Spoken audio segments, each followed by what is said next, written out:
Welcome to Swilhelm's Horror. We are a growing channel dedicated to bringing you the scariest stories that we are able to get our hands on. So if you enjoy that type of content and like hearing true stories that are guaranteed to send chills up your spine, please leave a like on this video and subscribe to our channel. And be sure to hit that notification bell as we plan on uploading 2 or more times per week.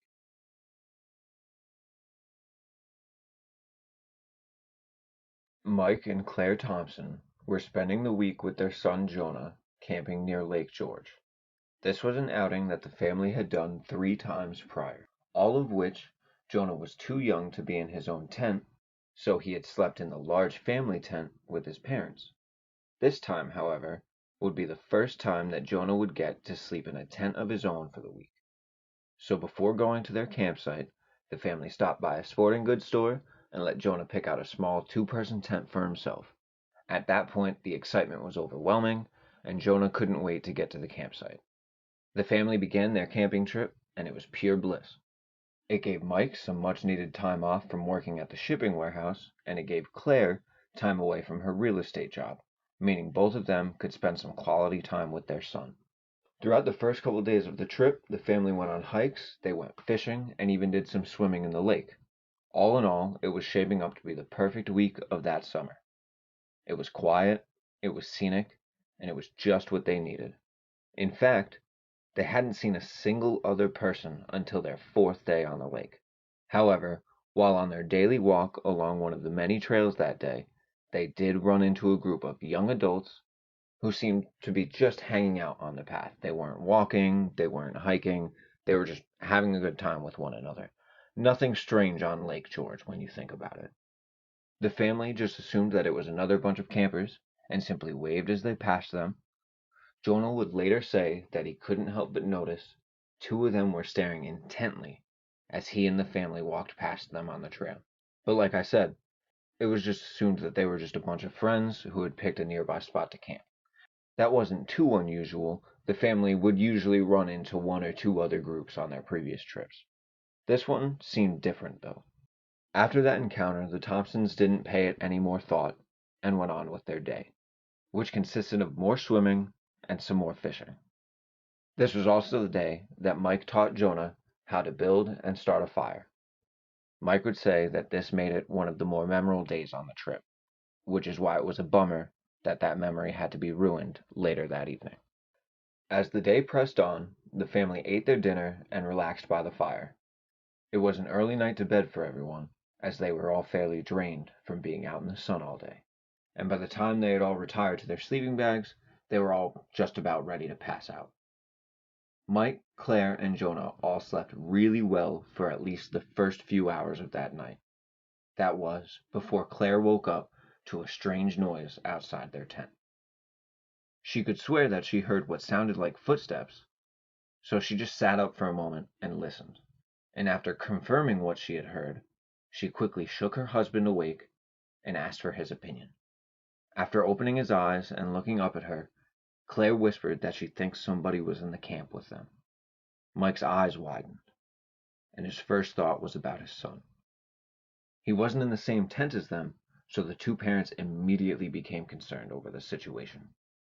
Mike and Claire listened closely and as quietly as they could in hopes of hearing something that would tell them that the noise outside their tent was just Jonah. But then they heard the voice of what sounded like a grown man quietly talking to someone else. They could hear him whispering, "Which tent do you think?" Mike and Claire looked at each other in terror. That was when Mike noticed a small opening in the bottom of their tent that he might just be able to look out of. He quietly made his way over to the opening and peeked through, and what he saw was a group of men that looked eerily similar to the same group that they had passed on the trail earlier that day. Mike didn't know what to do. He didn't have any forms of weapon on him, and there was no way that he could fend off half a dozen intruders. But when he saw one of the men point towards Jonah's tent and another begin to walk in that direction, he will say that his instinct kicked in. You see, it was at that moment that Mike remembered that his truck was an electric push to start. So he grabbed for his keys and he held the start button. The roar of the truck's engine startled the intruders and gave Mike the opportunity to run out of his tent, screaming at the top of his lungs and waving a metal spatula around. Not that the intruders could see what it was. To this day, Mike isn't sure if it was the shock or what, but the group fled from the Thompsons' campsite. The family didn't wait until morning. It was right then and there that they began packing up their belongings into the truck and hit the road home. As soon as the park office was open, Claire placed a call letting them know about the incident that night. They also filed a police report, but it was one that they never thought they would hear from. However, 2 years later, they were notified that they believed that the men were apprehended after attempting to kidnap a set of twins in the same area of Lake George. It is believed that the men involved were the same men that were at the Thompsons' campsite that night, and that the entire reason they were there was because they were likely looking for Jonah.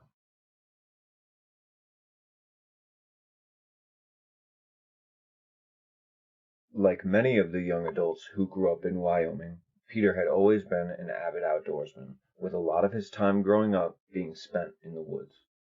One of Peter's favorite places to camp was the various campsites that he and his father would use at the Grand Teton National Park. And as he grew older, he started to go to the park to camp by himself sometimes. That was, at least until 2007. After that, he promised to never go camping in the deep woods by himself again. It just didn't seem smart after what had almost happened to him. You see, in the fall of 2007, Peter had wanted to go camping one last time before it became too cold. This was a tradition that he tended to do with his father, but his dad wasn't really feeling up to it that year, so Peter opted to go by himself. It was no big deal.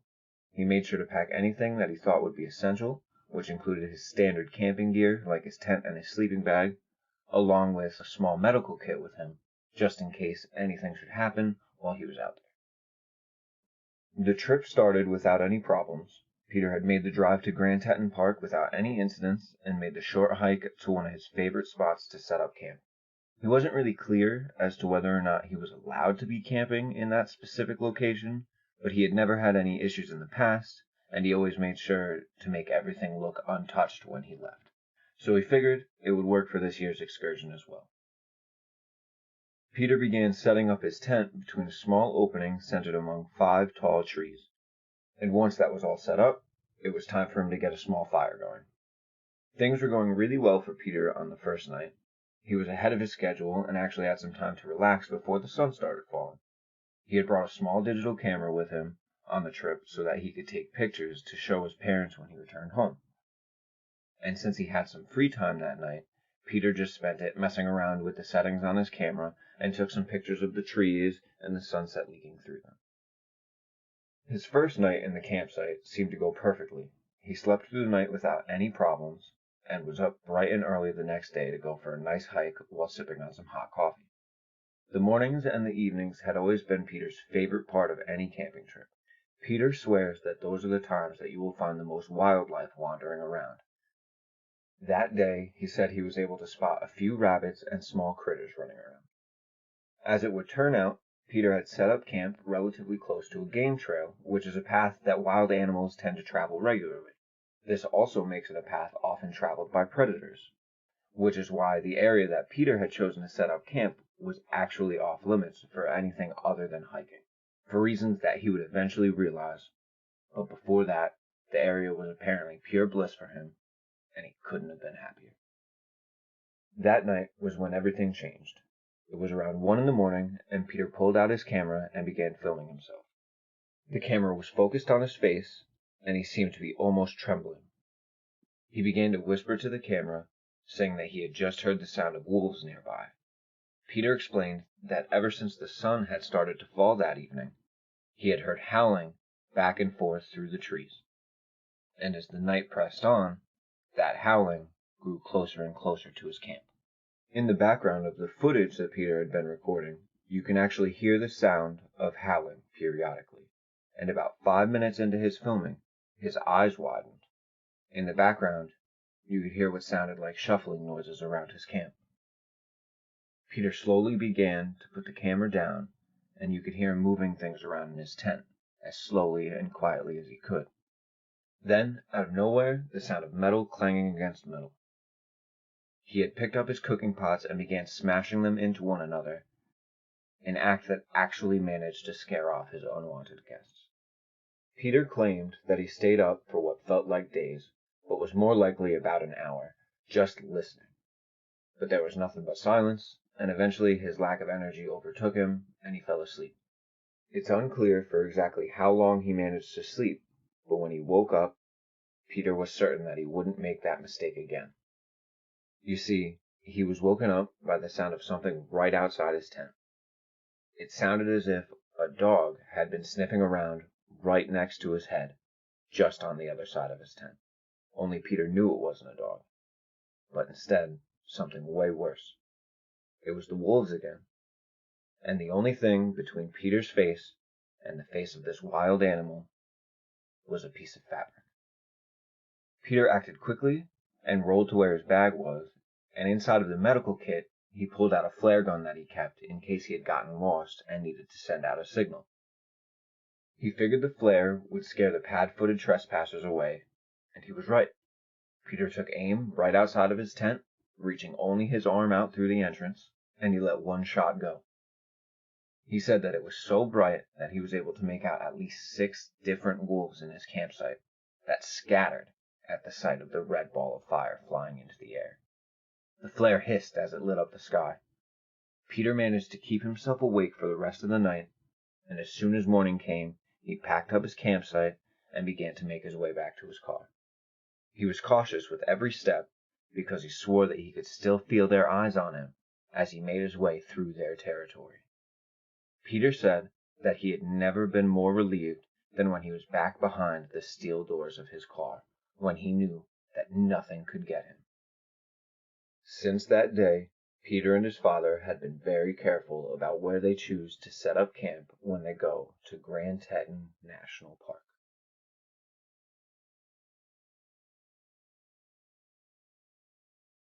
Danielle was raised by Donnie and Rhonda Suiters, and their typical idea for a family vacation meant spending time out in nature. So Danielle always found herself going on camping trips and doing other outdoor activities, and she loved it. So when she was 24, and the opportunity for her to join a program that would take her and a group of about 20 other people into the Alaskan wilderness came up, and she jumped at it. This was the chance of a lifetime, and there was nothing that could stop her from going on this 2-week excursion. Now, Alaska is one of the roughest environments to survive in for even the most practiced survivalist. But considering this was a program run by professionals that had been an annual thing for over a decade, there wasn't much that Danielle was concerned about. So she packed up her things, which included a few pairs of clothes, some things to keep her warm, and her favorite lime green tent that she had used for half of her life, and she got ready to go on a long trip to Alaska. Danielle took the long trip, and when she landed, she finally met up with everyone else in her group, and she was blown away immediately by how beautiful it was there. According to other members that were a part of the program that year, the first week or so was perfect. Danielle was enjoying herself, doing as many of the daytime activities as she could. She had also managed to make quite a few friends at her site, all of which had a comment about how vibrant her green tent was. They all loved it almost just as much as she did. Things took a turn for the worst on the 8th day.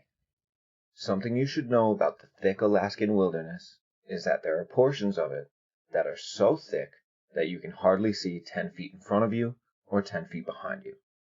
And on the 8th day of that trip, it was planned that the group was going to move campsites a few miles west of their current location. So everyone packed up all their gear, began shuffling their way through the brush and trees, doing their best to stick together. However, after about 2 hours into their trek, the person who had been right in front of Danielle turned to talk to her and noticed that she was nowhere to be found. They immediately notified the rest of the group, who stopped in their tracks and began walking backwards. They backtracked for about 10 minutes, the entire time hoping that Danielle had just been trailing behind. But there was no sign of her. It was as if she had just vanished into thin air. Over the remainder of the trip, and a few weeks following, multiple search groups attempted to comb the area and search for Danielle. She had all of her gear, so there was a good chance that she would be able to survive for at least a little while if she was lucky. But there was no luck for any of the search parties, and there was absolutely zero sign of where Danielle could have been. Her family back home was torn to bits, and all of Danielle's friends were heartbroken. They had no idea when or if they would ever see her again, and there was almost nothing that anyone could do about it. It wasn't until a year later, when the program was running their annual 2-week trip into the Alaskan wilderness again, that they found signs of Danielle. That year, the group had decided to avoid the hike altogether, and instead, they all met up at the campgrounds that they had been walking to when they had lost Danielle that previous year. And after a few days of being there, one of the professionals who had been running the group came back from a walk of the area, and his co-workers could immediately tell that he was in shock. They sat him down, and they asked him what happened, and that was when he told them that he had found the lime green tent that Danielle was using that past year. There was immediately hope that she was still out there, but that hope would soon dwindle after searching Danielle's tent. They found a journal that she had been writing in that told her brave story of survival. Now, it's unclear whether or not Danielle chose to start writing on the day that she got lost, or if it had been a few days before she started, but in her first entry, her mood was very clear. She wrote about how upset she was with herself for getting distracted. She knew better than that. Her second entry, though, mentioned that she didn't know how she was going to survive. She was scared. She had a fire, she had shelter, but there was no food. She also wrote that she suspected that no one would find her from her group. As the days went on, Danielle told about how she had found a decent supply of edible fungi and plants, but she said it was nothing sustainable. Danielle put 122 entries into her journal, and for the first 100 of them, she seems to have been surviving to the best of her ability and showed no signs of giving up. However, around entry 107, there was a change. Her writing became less and less coherent, and in her last entry, she wrote something that left everyone puzzled. She wrote just 4 words. Finally, I am saved. There was no sign of Danielle in or around the tent, which led many to believe that she hadn't been there for a while before it had been found.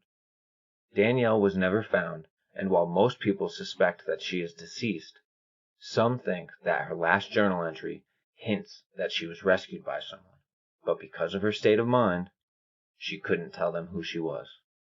No one can be certain what fate held in store for Danielle.